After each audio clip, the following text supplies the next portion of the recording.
Assalamualaikum warahmatullahi wabarakatuh. Berjumpa lagi di dalam bedah ilmu, masih di dalam bedah buku Api Sejarah, Mahakarya Perjuangan para ulama dan santri di dalam menegakkan negara kesatuan Republik Indonesia yang ditulis oleh Saudara Ahmad Mansur Surya Negara. Masih di dalam buku di jilid 1, kali ini kita sampai kepada episode ke-14. Yaitu kita akan membahas penyebaran wirausahawan Arabia yang kedua.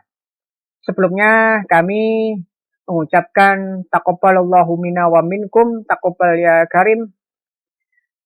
Selamat Hari Raya Idul Fitri 1442 Hijriah bagi kaum muslimin di seluruh dunia, khususon atau terkhusus di Indonesia tercinta. Baik, di jilid 1 kemarin kita sudah mengetahui ada 3 jalur, paling tidak 3 jalur referensi wiraniagawan muslim, yang dimana jalur ini adalah jalur yang dapat dituliskan oleh beberapa referensi. Adapun jalur di luar referensi kita katakan Allahu a'lam. Di mana referensi ini dikumpulkan oleh Saudara Ahmad Mansur Surya Negara yang diambil dari beberapa buku dan dituliskan di dalam buku beliau ini. Adapun jalur-jalur yang lain kita katakan Allahu a'lam karena memang minimnya bukti fisik maupun referensi yang ada. Adapun 3 jalur ini yang kita ketahui ini, yang kemarin sempat juga dibahas di pembahasan jalur wiraniagawan Arab Muslim yang pertama adalah di mana jalur-jalur ini di tahun 661 sampai 750 Masehi, yaitu di zaman kekhalifahan Muawiyah, ini telah dikuasai oleh kekhalifahan Muawiyah atau telah diatur ya hukumnya, undang-undangnya, tata cara pelayaran dan juga tata cara navigasi dan sebagainya itu sudah dicetuskan oleh Muslim pada saat itu, yaitu di dalam kekhalifahan Muawiyah.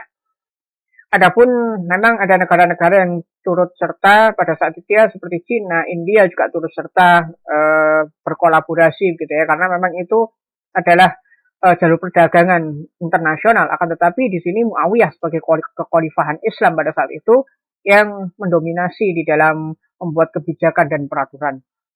Mengingat bahwasanya tahun 500 itu Rasulullah SAW diutus sekitar tahun 550-an Masehi. 525 atau 550-an Masehi. Nah, kalau kita melihat bahwa memang saat itu ya kekhalifahan berpindah dari Madinah ke Damaskus, Suriah, kemudian berpindah lagi ke Baghdad, kemudian dikuasai oleh Syiah Fatimiyah di Mesir, yang akhirnya juga dikalahkan oleh Turki Utsmaniyah yang kembali lagi ke Sunni, di mana Turki Utsmani akhirnya jatuh pada tahun 1924. Hal ini menunjukkan, jatuhnya Turki Utsmani menunjukkan bahwa kaum muslimin saat ini sudah berada di dalam fase keempat setelah kenabian Muhammad ibnu Abdillah Shallallahu Alaihi Wasallam, yaitu fase di mana mulkan Jabriyah, yaitu orang-orang yang didasarkan bukan oleh syariat Islam berkuasa. Fase ini ditandai dengan hilangnya kekhalifahan dan kemudian berganti dengan kematian Dajjal laknatullah yang dibunuh oleh Aisyah alaihissalam, yang kemudian berganti menjadi kekhalifahan kembali yang dipimpin oleh Al-Mahdi atau Muhammad ibnu Abdillah, di mana Rasulullah SAW menyatakan bahwa akan ada di dalam Ahlul Baitku, yaitu keluarga beliau, keluarga besar beliau, keturunan dari Ali bin Abi Thalib, yang menikah dengan ibunda Fatimah, ya, dengan Fatimah Az-Zahra, pemimpin wanita ahli surga. Di sini keturunan beliau yang nantinya bernama Muhammad, bapaknya juga Abdullah, sama dengan Rasulullah SAW yang bernama Muhammad, bapaknya Abdullah, tapi Muhammad bin Abdillah yang dijuluki Imam Mahdi ini, beliau bukan nabi, bukan pula rasul, melainkan beliau memang diutus oleh Allah Subhanahu wa taala untuk memimpin kaum muslimin saat itu, untuk memerangi kebatilan, khususnya adalah kaum yang saat itu sangat batil sekali, yaitu kaum Yahudi yang tidak mau mengikuti ajaran Rasulullah SAW sebagaimana agama langit, yaitu agama yang diperintah oleh Allah Subhanahu wa taala. Sebagaimana Rasulullah menyatakan bahwasanya walaupun Nabi Musa saat ini masih hidup di zaman beliau, yang pada hidupnya itu setelah aku diutus, kata beliau, setelah Rasulullah SAW, Muhammad SAW diutus, maka tiada pilihan lain. Nabi Musa ini harus mengikuti syariat Rasulullah Muhammad SAW. Begitu juga Nabi Isa yang pada saat itu turun ya untuk membunuh Dajjal laknatullah alaih. Maka Nabi Isa pada saat turun itu bukan lagi bergelar nabi dan rasul, bukan lagi mengemban tugas untuk kenabian dan kerasulan, melainkan beliau adalah menyempurnakan ajaran Islam. Justru beliaulah yang membantu Al-Mahdi untuk menyempurnakan tegaknya hukum-hukum Islam yang dibawa oleh Muhammad Rasulullah Muhammad Sallallahu Alaihi Wasallam. Ini adalah akidah Islamnya, akidah yang hak, yang lurus, yang ditetuskan oleh Allah, yang diperintahkan oleh Allah Subhanahu Wa Taala, yang kemudian sudah disampaikan oleh Rasulullah Muhammad Sallallahu Alaihi Wasallam. Ini bukan kehendak Rasulullah Muhammad Sallallahu Alaihi Wasallam, tapi ini adalah kehendak Allah Subhanahu Wa Taala. Terlepas dari kita iman atau tidak, itu adalah urusan kita masing-masing. Namun Allah Subhanahu wa taala telah mengabarkan kepada Rasulnya dan Rasulnya mengabarkan kepada kita bahwa nanti kejadian-kejadian ini akan ada generasi yang menyaksikan, akan ada generasi yang merasakannya. Bagaimana di sini saat ini kita ketahui bahwa ada pemilahan-pemilahan agama, bahwasanya Nabi Ibrahim adalah Yahudi, Nabi Ibrahim adalah Nasrani, melainkan dibantah oleh Allah Subhanahu wa taala di dalam Al-Qur'an bahwasanya Nabi Ibrahim adalah seorang muslim, hanifah musliman. Nabi Ibrahim, ada yang menyatakan Nabi Ibrahim itu adalah dari kalangan agama-agama tertentu, tetapi Allah Subhanahu wa taala menyatakan bahwasanya Nabi Ibrahim adalah orang yang hanif, orang yang lurus, adalah orang yang mentauhidkan Allah dengan ajaran la ilaha illallah Muhammadur Rasulullah. Jadi Nabi Ibrahim menolak berhala-berhala dan beliau menyatakan bahwasanya hanya satu Tuhan, yaitu Allah Subhanahu wa taala, sedangkan Tuhan-Tuhan yang lain adalah Tuhan-Tuhan yang tidak patut untuk disembah karena mereka adalah batil. Gitu pula ada pemisahan bahwasanya Musa adalah Yahudi, Isa adalah Nasrani. Menurut Islam bahwasanya seluruh nabi dan rasul mulai Adam sampai dengan Muhammad Rasulullah SAW dan juga para nabi yang tidak disebutkan, para rasul yang tidak disebutkan di dalam Al-Quran dan Hadis, itu adalah berdasarkan la ilaha illallah Muhammad Rasulullah. Hanya syariatnya yang memang berbeda. Tetapi sudah diklaim bahwasanya Allah Subhanahu wa taala sudah memberikan ultimatum, ya, klaim kepada para nabi dan rasul bahwa apabila di antara para nabi dan rasul itu masih hidup dan menemui ajaran syariat Muhammad Shallallahu Alaihi Wasallam, maka para nabi dan rasul itu tidak ada pilihan kecuali mengikuti ajaran Muhammad ibnu Abdillah Shallallahu Alaihi Wasallam, syariat yang beliau bawa. Itulah pada saat Nabi Isa turun, bahwasanya Nabi Isa alaihissalam mempersilahkan Al-Mahdi menjadi imam dan Nabi Isa bermakmum di belakang Al-Mahdi, sholat dengan cara sholat yang saat ini juga kita sholat. Nah, pada saat itu ini sudah fase keempat ya. Jadi ya kaum muslimin ini menghadapi banyak tantangan. Ini adalah akidah Islamnya. Baik. Dahulu ya, apa yang disampaikan oleh Dr. Andes Haji Abdullah Yusuf, yaitu beliau mantan dekan Fakultas Usuluddin Sunan Gunung Jati Bandung, menyatakan bahwa di peta bumi ya, yang dibuat oleh Al-Biruni itu terdapat 3 tempat dengan huruf Shin, Nun, dan Dal tanpa harokat, jadi gundulan gitu ya, gundul Shin, Nun, dan Dal. Nah, orang-orang penjajah Eropa, mereka hafal mungkin huruf-huruf hijaiyah mulai alif, ba, ta, sampai ya, tetapi mereka tidak mendalami nahwu dan shorof, sehingga tatkala ada Arab gundul mereka menerjemahkan sendiri-sendiri, ya. Kecuali setelah adanya Snow Grounds, yaitu seorang Eropa, seorang Belanda yang memang mereka bertujuan rusak Islam dari dalam, dia mempelajari bahasa Arab sampai sedalam-dalamnya, kemudian dia mencoba memecah belah bangsa Arab dan juga Islam. Salah satunya adalah nanti kita bahas adalah menghancur leburkan strategi perang Aceh.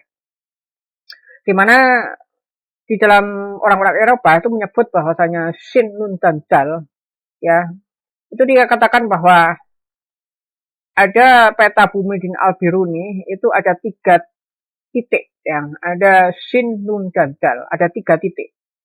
Yang pertama Shin, Nun, dan Dal di Afrika Utara, oleh penjajah Prancis disebut Sudan, ya, Sudan.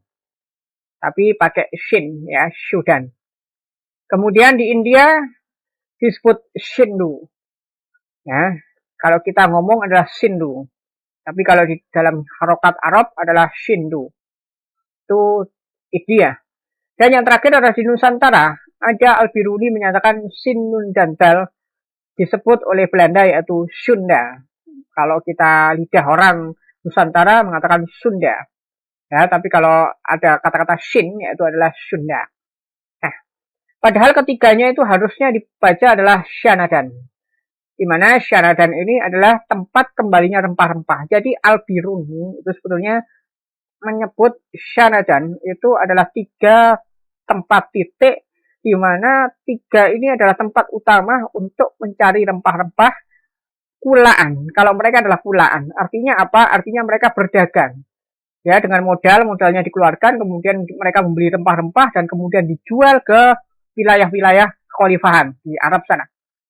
Tetapi kalau penjajah beda lagi, mereka inginnya berdagang, ya, tanda kutip mereka ngomongnya berdagang, tetapi inginnya adalah menguasai wilayah, dan akhirnya mereka karena tidak bisa menguasai wilayah, mereka akhirnya menguasai wilayah dengan tata cara paksa, seperti VOC, ya, itu lembaga dagang pertama, ya, di Eropa. Bahkan kita sebut adalah Eropa pada saat itu belum ada lembaga dagang sebesar itu. Ya, kemudian VOC didirikan dengan modal yang sangat besar sekali. Dan pada saat itu VOC harusnya berdagang, tetapi malah diberi kuasa untuk menjajah, ya, diberi senjata, dikasih preman, kemudian juga menguasai pasar-pasar di mana yang kena apesnya itu adalah Nusantara, khususnya adalah Indonesia. Nah, di sini Islam berkembang di pesisir Sindhu, ya, di Cambay dan Gujarat. Jadi pesisir Sindhu di situ adalah Cambay dan Gujarat di pesisir India. Bahwa sebelum ajaran Islam yang dibawa oleh Muhammad Shallallahu Alaihi Wasallam sampai di India, ya, terlebih dahulu hubungan dagang India Arab itu sangat baik. Kita sudah membahas ini cukup panjang, bagaimana ada gaharu, ya. Lalu kemudian kata Hindustan, apakah merujuk kepada India ataukah kepada Nusantara ataukah kepada keduanya, itu sudah kita bahas. Ya. Tapi yang jelas di sini India dengan Arab pada saat itu sangat dekat sekali karena ada terjalin perdagangan, ya. Karena di wilayah sana dan wilayah sana dan India yang oleh Inggris disebut Sindhu itu tadi, bahwasanya memang mereka melakukan banyak sekali perdagangan rempah-rempah, yaitu di wilayah Cambay dan Gujarat. Nah, di sini hubungan dagang antara Arab dan India sangat dekat, gitu ya, sangat dekat. Ya. Nah, lalu kemudian kalau kita melihat ke jalur ini tadi, ya, bahwasanya dari Sindhu pedagang Arab tadi meneruskan ke Indonesia. Maka dari itu biasanya para sejarawan mengatakan bahwasanya Islam masuk melalui Gujarat. Kalau melalui mungkin boleh jadi iya, tetapi kalau disebarkan oleh orang-orang Gujarat, boleh jadi itu tidak.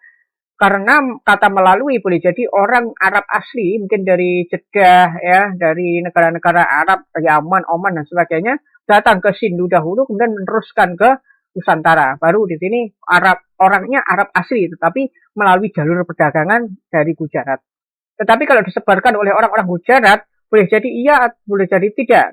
aliran-aliran Sufisme boleh jadi memang orang Gujarat yang datang, tapi tidak semua agama Islam disebarkan oleh orang Gujarat, gitu ya. Jadi Islam dibawa ke Nusantara melalui jalur Gujarat itu tidak diklaim mutlak dari Gujarat. Nah, karena apa? Karena memang hubungan dagang India Arab itu memang sangat dekat sekali gitu. Dan juga Arab ke Nusantara juga dekat sekali karena memang itu adalah jalur-jalur perdagangan. Nah, begitu juga informasi mengenai agama Islam yang datang ya. Mereka banyak menyambutnya. Kemarin kita sudah membahas ya bagaimana India pada saat itu memang yang beragama Hindu, banyak yang Hindu adalah kasta-kasta ya. Khususnya juga di Nusantara mereka juga memiliki kasta. Tatkala kasta itu kasta mereka itu kebetulan rendah gitu ya, pas rendah, maka mereka minder ya, diperbudak juga sampai minder juga, akhirnya mereka tersisih dari sosial, mereka kemudian ke pinggir-pinggir pantai. Tatkala di pinggir-pinggir pantai itulah mereka kedatangan dan mereka berdagang juga dengan orang-orang Arab yang telah pada saat itu telah menjadi Muslim. Maka mereka mendengarkan ajaran Islam yang tanpa kasta, ajaran Islam yang rahmatan lil alamin, mereka tertarik. Akhirnya banyak sekali yang masuk Islam dan mereka menyatakan bahwasanya saya terlepas dari kasta-kasta dan saya adalah manusia sebagaimana manusia yang lainnya dan saya di hadapan Tuhan, di hadapan Allah Subhanahu wa taala ya, tidak dinilai melainkan amal dan baktinya, kebaikan-kebaikannya, adab dan akhlaknya kepada sesama manusia. Begitu juga termasuk juga bagaimana amal baktinya kepada Allah Subhanahu wa taala tatkala syariat yang Islam itu sudah ditetapkan kepada mereka. Nah, Kambay dan Gujarat adalah pusat perdagangan mira usahawan dari Oman, Hadramaut, dan Teluk Persia.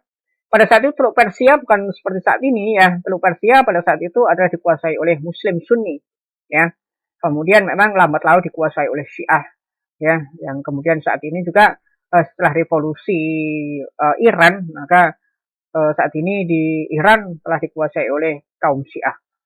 Nah, terlepas dari kita mengatakan apakah Syiah itu Islam atau bukan, maka ada pakar-pakar yang menyebutkan itu. Jadi ada yang menyatakan bahwasanya memang Syiah itu berbeda sekali ajarannya dengan apa yang disyariatkan oleh Allah Subhanahu wa taala melalui penyampaian yang disampaikan oleh Rasulullah Muhammad SAW. Maka dari itu Syiah tercampur dengan pagan-pagan Persia. Allahu a'lam bishawab. Kemudian bantahan Thomas W. Arnold tentang kekerasan dakwah India.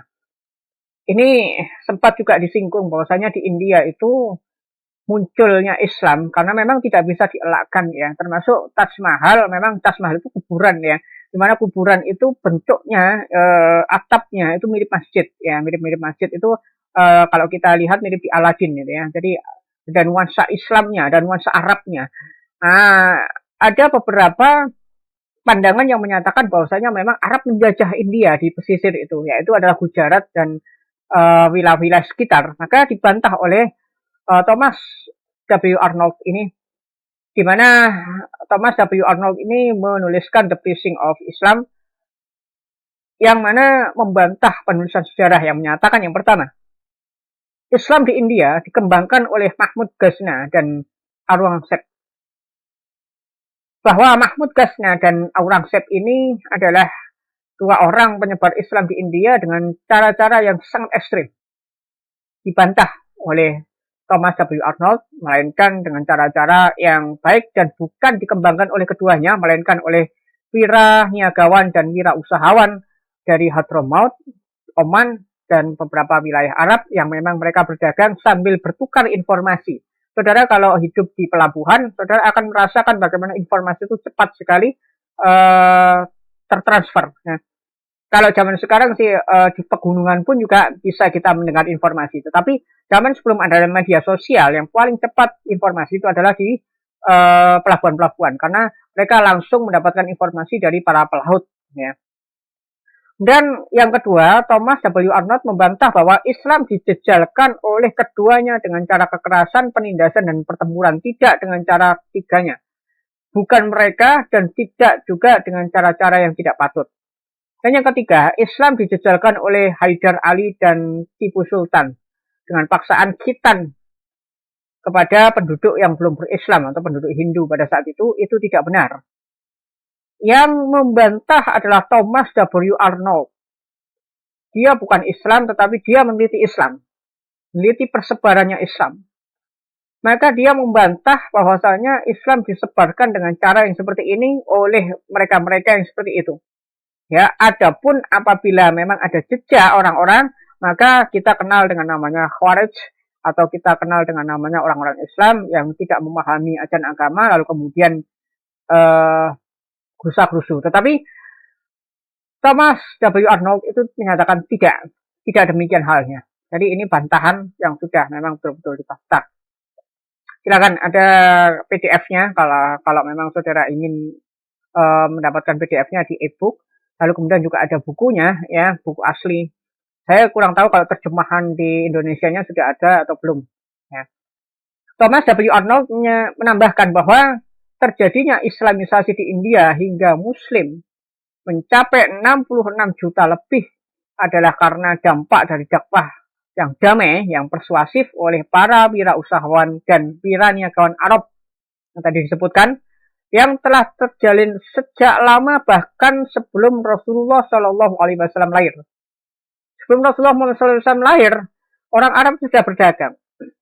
Ya, tapi karena belum ada Nabi dan Rasul, ya belum ada transfer Islam. Tapi begitu sudah ada syariat Islam yang disampaikan oleh Rasulullah Muhammad SAW yang rahmatan lil alamin, yang tanpa kasta, maka mereka tertarik, loh di Arab sana ada ajaran baru, ya kan?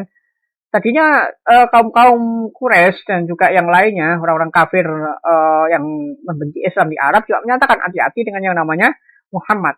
Tetapi lambat laun informasinya berubah. Muhammad sudah menguasai Arab. Dan apa ya ajaran Muhammad ini kok bisa sampai menguasai Arab, padahal dari wilayah yang tandus, gersang di Mekah sana. Kemudian hijrah di Madinah.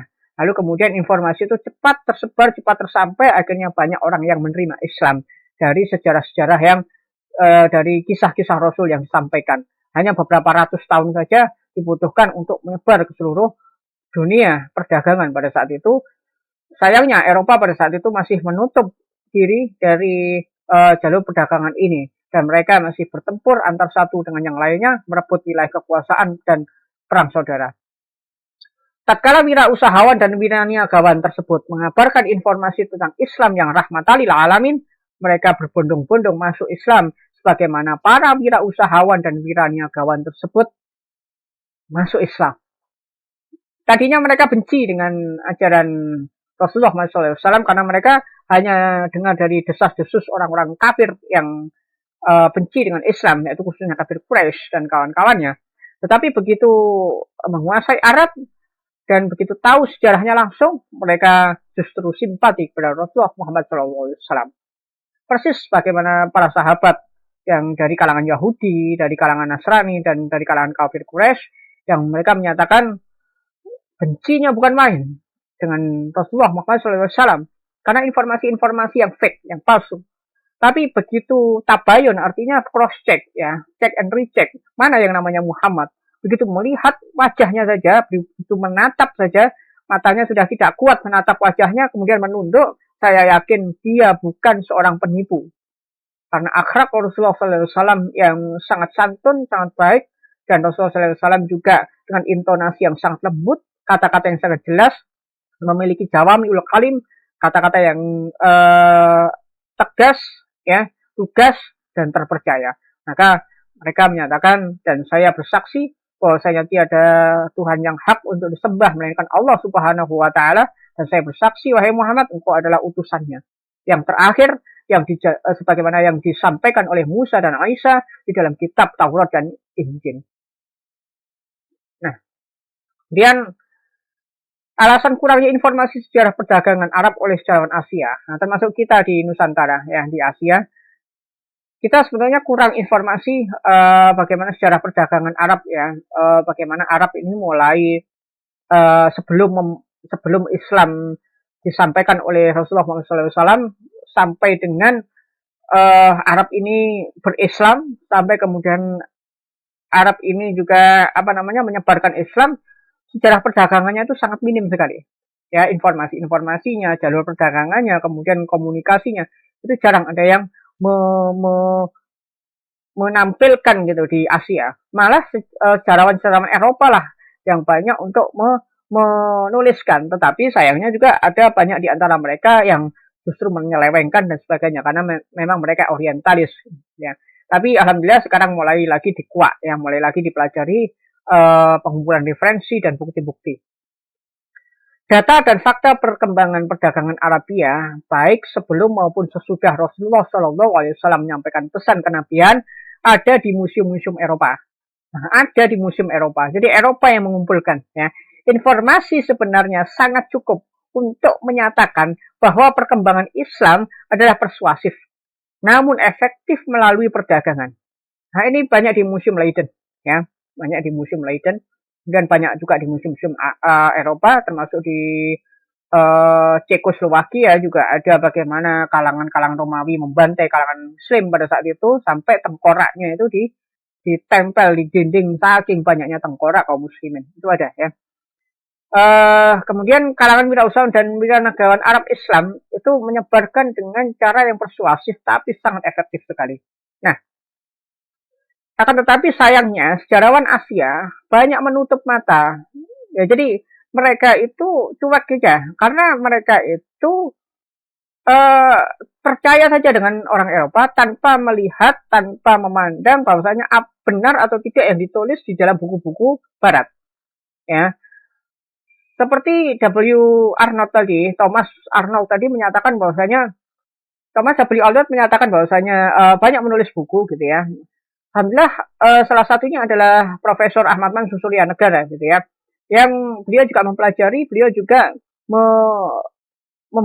ingin membuktikan betul nggak yang ditulis gitu ya. Maka dia juga perjalanan ke Eropa, ke museum-museum tersebut dan membuktikan bahwasanya betul ternyata apa yang disampaikan oleh Thomas W. Arnold, tetapi ada catatan-catatannya. Ternyata seperti ini dan itu. Nah, ini tidak di buku Abis Sejarah, tapi di buku-buku beliau yang lain. Tetapi banyak dari kaum sejarawan Asia itu hanya merujuk referensi, tanpa merujuk bukti-bukti dan juga pentelaahan makna yang ada. Melainkan referensi apa yang ditulis oleh Barat langsung diterima tanpa dicerna dan disaring. Maka di sini kalau kita melihat gaya orang-orang Barat menuliskan sejarah Islam, yang pertama adalah mereka mengkerdilkan peranan bangsa Arab Muslim di dalam mengembangkan pasar dan jalur perdagangan. Awalnya sebelum Islam disampaikan, ya, syariat Islam disampaikan oleh Rasulullah SAW, syariat Islam yang disempurnakan yang terakhir itu, ya, banyak kalangan Barat yang menuliskan bahwasanya jalur perdagangan, jalur perekonomian Arab dengan negara-negara lain itu sangat baik sekali. Tapi kemudian hilang, disekat ya, bahwasanya orang Arab Muslim ini kemudian tidak dituliskan detail, ya, melainkan di sini dikerdilkan, ya, mengkerdilkan peranan bangsa Arab Muslim dalam mengembangkan pasar dan jalur perdagangan, serta lebih mengangkat peranan pasar oleh wirausahawan Cina atau India. Mereka menyatakan Arab, lalu kemudian setelah Arab mereka tidak menyatakan Arab Muslim karena Arab itu ada dua, Arab jahiliyah sebelum Muslim masuk dan Arab pada saat mereka sudah beragama Islam. Nah, pada saat mereka beragama Islam, itu kemudian dikat ke Cina dan India. Mereka menyanjung-nyanjung Cina, menyanjung-nyanjung India. Bukan salah, tidak. Tetapi mereka menekankan proses perdagangan Cina dan India. Bahwasanya Cina punya jalur sutra, ya. Cina mengembangkan perdagangan dengan hebatnya. Berjualan sutra, berjualan emas perak, dan lain sebagainya. Begitu pula India.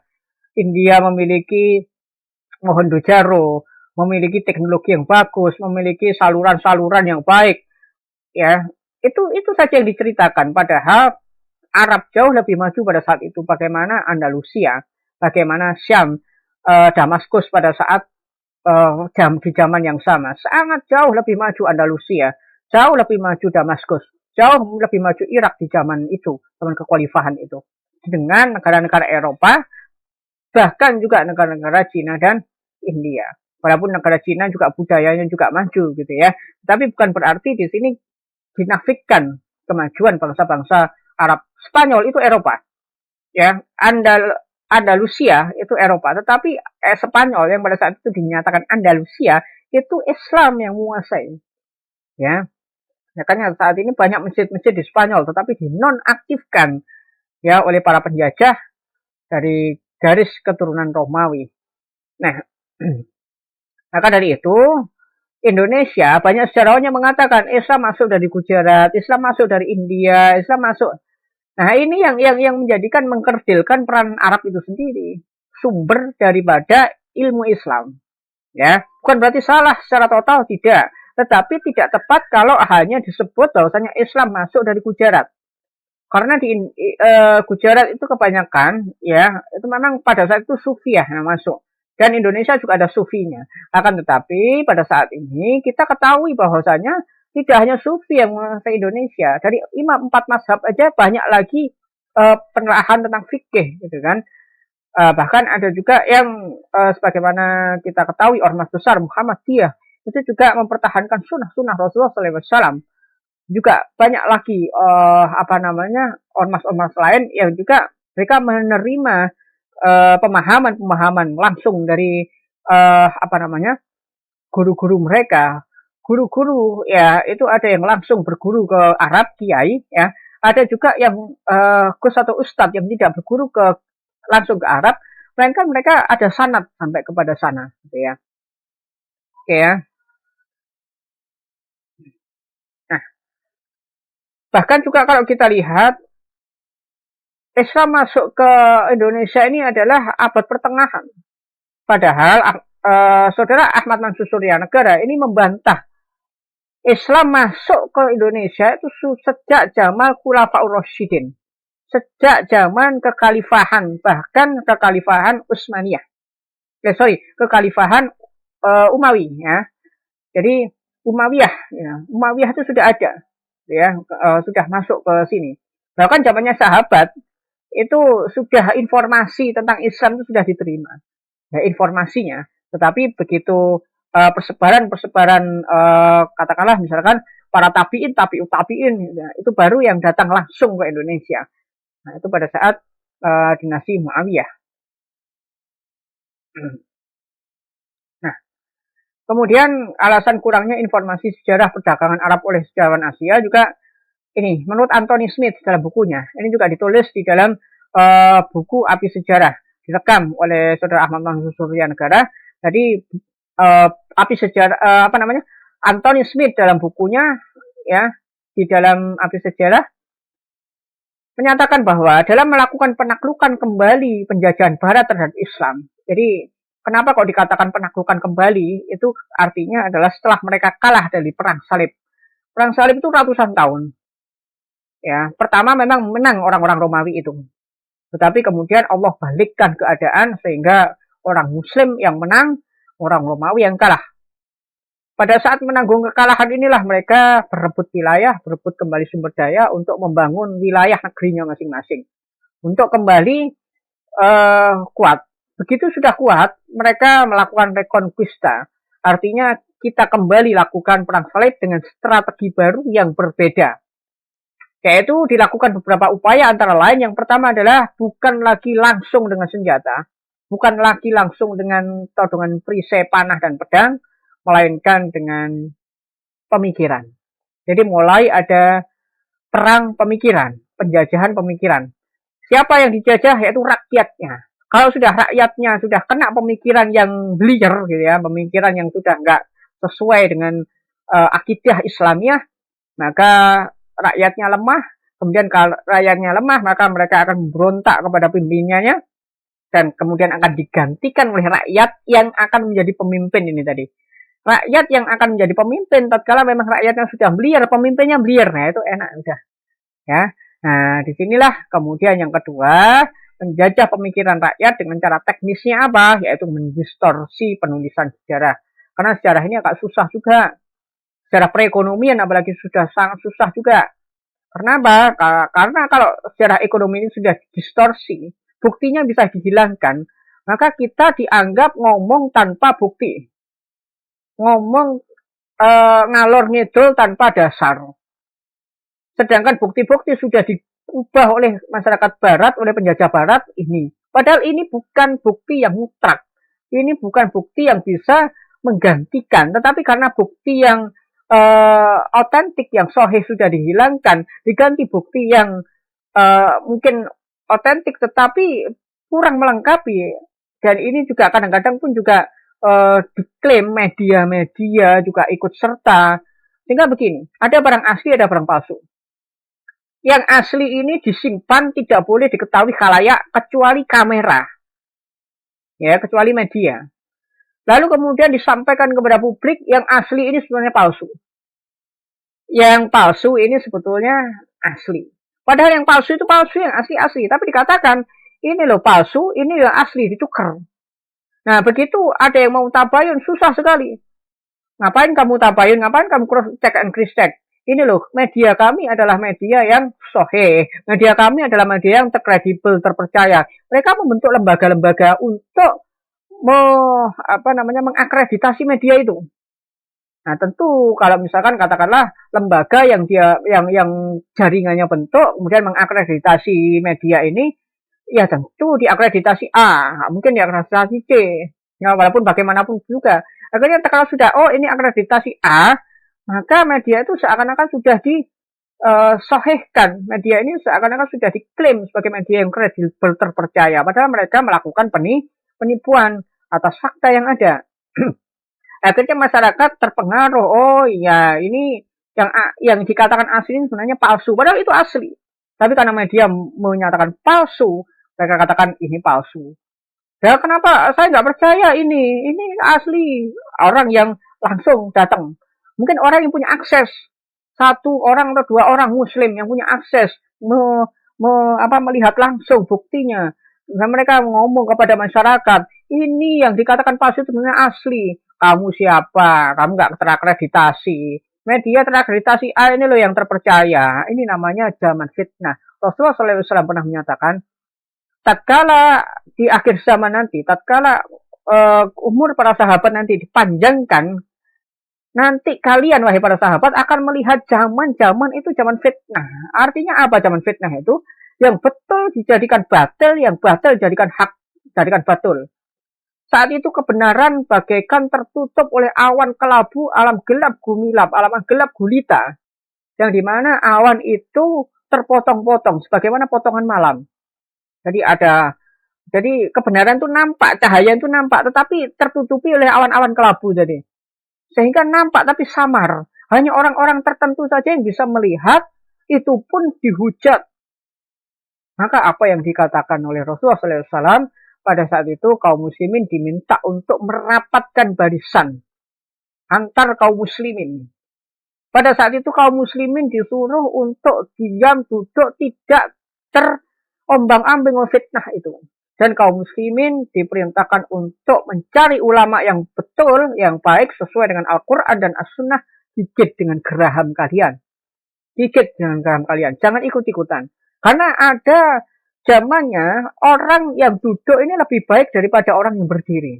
Orang yang berdiri lebih baik daripada orang yang berjalan. Orang yang berjalan lebih baik daripada orang yang berlari. Artinya apa? Artinya tatkala ada zaman fitnah, lebih baik duduk diam dan kita merapatkan barisan, kita betul-betul berangkulan dengan kaum muslimin, merujuk kepada Quran dan Sunnah yang disampaikan oleh para ulama, para habaib yang memang mereka mempelajari Quran dan Sunnah secara sahihah. Kita mengikuti mereka. Apapun informasinya, apapun ini akreditasi A, B, C, D, E, F, G, itu bukan menjadi urusan. Yang menjadi urusan adalah apakah hal yang masuk ini sesuai dengan Al-Quran dan As-Sunnah, serta disampaikan oleh para sahabat, dan juga oleh imam yang 4 ini bagaimana, dan juga oleh para ulama yang beritiba atau mengikuti mereka. Semoga kita dilindungi oleh Allah Subhanahu wa Ta'ala dari fitnah, dari informasi yang berlalu lalang sehingga merusak pikiran kita dan kita menjadi orang-orang yang merugi apabila kita mengikuti fitnah-fitnah itu. Amin, amin ya rabbal alamin. Kemudian yang ketiga adalah cara penjajahan bangsa barat itu, yaitu melakukan new imperialism terhadap informasi dan berita. Nah ini sudah kita tidak bisa membahas lagi. Bahwa berita itu maknanya putar-putar. mereka membentuk badan-badan formal yang mereka katakan ini badan yang profesional, tapi kemudian yang profesional ini dibayar untuk menyatakan yang salah adalah benar, yang benar adalah salah. Dan Allahu a'lam bissawab. Hanya Allah Subhanahu wa taala yang mengetahuinya. Maka kita sebagai muslim hendaknya kita tiba kepada Rasulullah Muhammad sallallahu alaihi wasallam, kemudian kepada para ulama yang mengikuti beliau dari kalangan para sahabat Nabi, dari kalangan tabi'in, tabi'ut tabi'in, dan siapapun yang mengikuti mereka dari kalangan ulama 4 mazhab di dalam fikihnya, dan juga ulama-ulama yang benar di dalam akidahnya, dan hingga akhir zaman nanti. Insya Allah, akhirul kalam. Wassalamualaikum warahmatullahi wabarakatuh.